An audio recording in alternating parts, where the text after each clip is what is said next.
Subscribe to our YouTube channel and press the bell icon to get the latest updates. Tanushree Banerjee is one of the top thought leaders in the world of finance.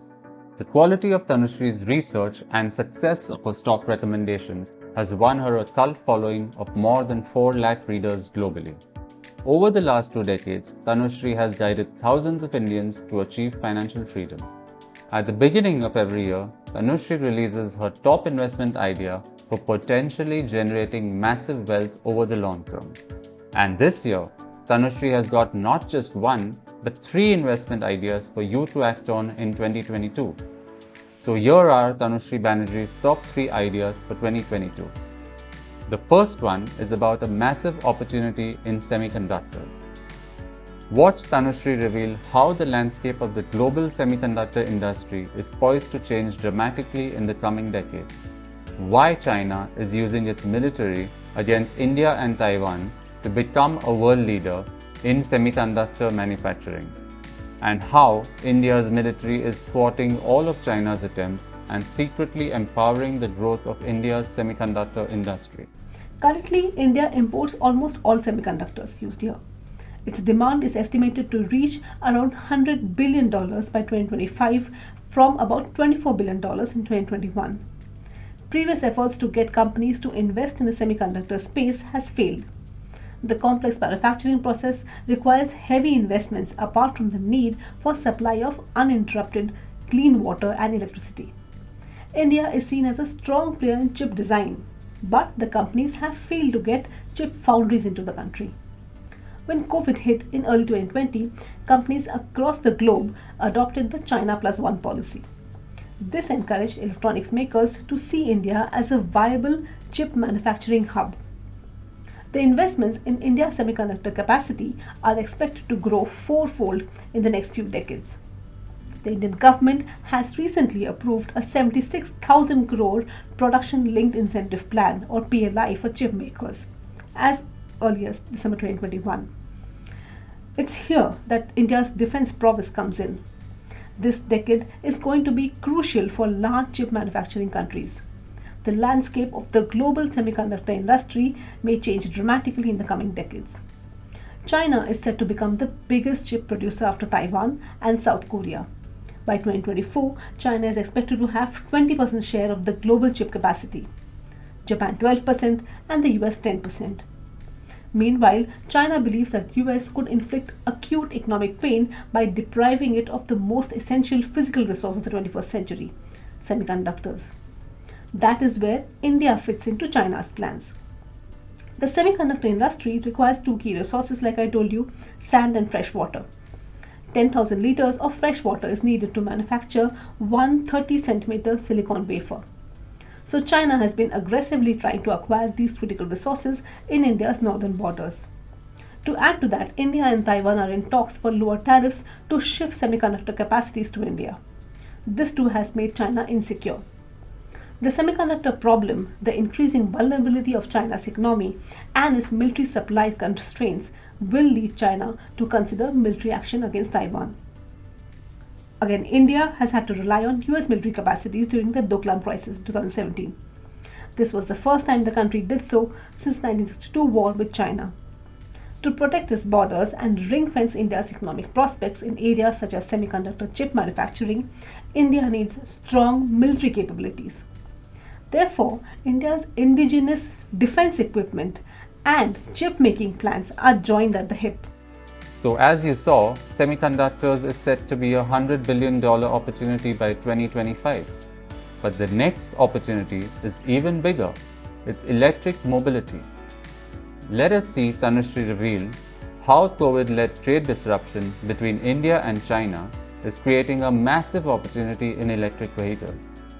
Why lithium-ion is not a solution for a sustainable future.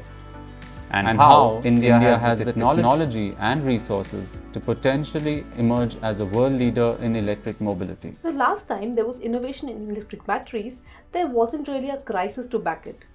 The reason I say this is because an endless number of modern innovations were born out of crisis. The modern grocery store was invented because food sellers were trying to survive the Great Depression. Penicillin owes its existence to the World War II. So do radar, jets, nuclear energy, rockets, and helicopters. mRNA vaccines will owe their existence to COVID-19. Now, the COVID-led trade disruption between India and China is also a sort of crisis that forces India to look for innovation in electric mobility. India is heavily dependent on Chinese imports when it comes to acquiring lithium-ion or lead-acid batteries. If we are looking at mass electric vehicle adoption in India by 2030, it will burn a hole in our already growing trade deficit with China. Today, we import vast amounts of oil, but tomorrow we'll do the same with lithium-ion batteries. Not a good idea. India has few exploitable options to produce lithium, the key metal for the current generation of electric vehicle batteries. But we must pay attention to the jungles in East India that hold large reserves of bauxite, the ore used to make aluminium. India is among the top 10 bauxite producers in the world. It has some 600 million tons of the ore in proven reserves according to the US Geological Survey, though India's mining ministry estimates that the untapped reserves may be many times that amount. Moreover, the country has invested heavily in the production of aluminium over the years to become the world's second biggest smelter of aluminium. Rechargeable aluminium-based batteries offer the possibilities of low cost and low flammability. An aluminium air battery could win hands down over its lithium-ion rival in three crucial ways. It could be potentially cheaper, vehicles using it would be longer range, and it would be safer. More importantly, they could be recyclable. The lithium-ion batteries often contain hazardous materials, making them harder to recycle. By 2035, the world will have accumulated 4 million tons of lithium-ion batteries that have reached the end of their lives. So, the China model of electric mobility is certainly not one that India should adopt, especially since India has a huge advantage in using aluminium batteries.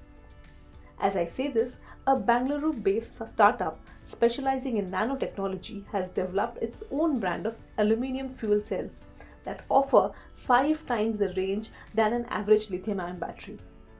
The battery's cost is 30% cheaper than aluminium batteries. It is easier to use and doesn't require the hassle of constantly recharging it. Investing in startups like this was not possible until a few years back.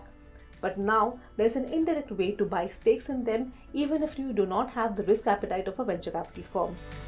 Now let's move to Tanushree's third big idea for 2022. Electric vehicles is a once-in-a-century wealth-making opportunity. But when it comes to investments, you do need to be extra cautious because not all EV stocks are safe to invest your money in. Before you invest a single rupee in any EV stock, make sure that your chosen stock passes through this safety net framework created by Tanushree Banerjee. Here is the safety net I am looking for in electric vehicle stocks. When I say safe, I mean sustainability, that is S, adaptability, that is A, financial strength of the parent company, which is F, and economic viability of the product, which is E. Why are these the safety nets? When a company like say Hero MotoCorp invests in an EV startup, we know that the management of Hero MotoCorp has sufficient experience to gauge the sustainability of the EV business. So in this case, Hero MotoCorp's investment in EV startup Ether Energy brings in some degree of comfort. Adaptability. Now, a battery producer like Exide has had to contend with changing technologies in internal combustion vehicles for years.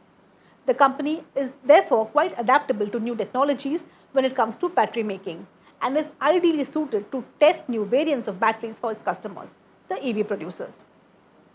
Financial strength of the parent company.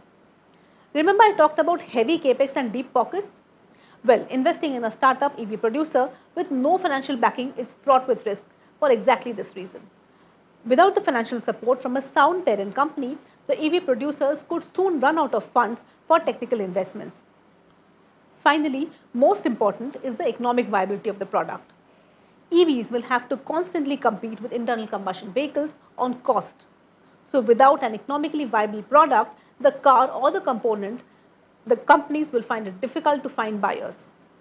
And not just the EV producers, even the companies that are part of the ecosystem, like say Tata Power that is setting up the EV charging infrastructure, needs to be extremely cost competitive to fetch economies of scale. So once you have these safety nets in place, valuing an EV stock, be it a direct play or a company that offers a backdoor entry into the EV opportunity, becomes much easier. So those were Tanushree Banerjee's top 3 ideas for 2022. Now if you liked what you saw, then I've got something even more interesting for you. In just a few days from now, Tanushree is holding a special event with her colleague Richa Agarwal. And at this event, they are going to reveal the secret to outwitting the big players of the financial world and potentially make venture capitalist-like gains from your investments. And at this event, you will also have the opportunity to grab a list of 20 stocks with VC-like profit potential. If you are interested in learning all this, then click the link in the description to register for this event. It's free, so see you at the event.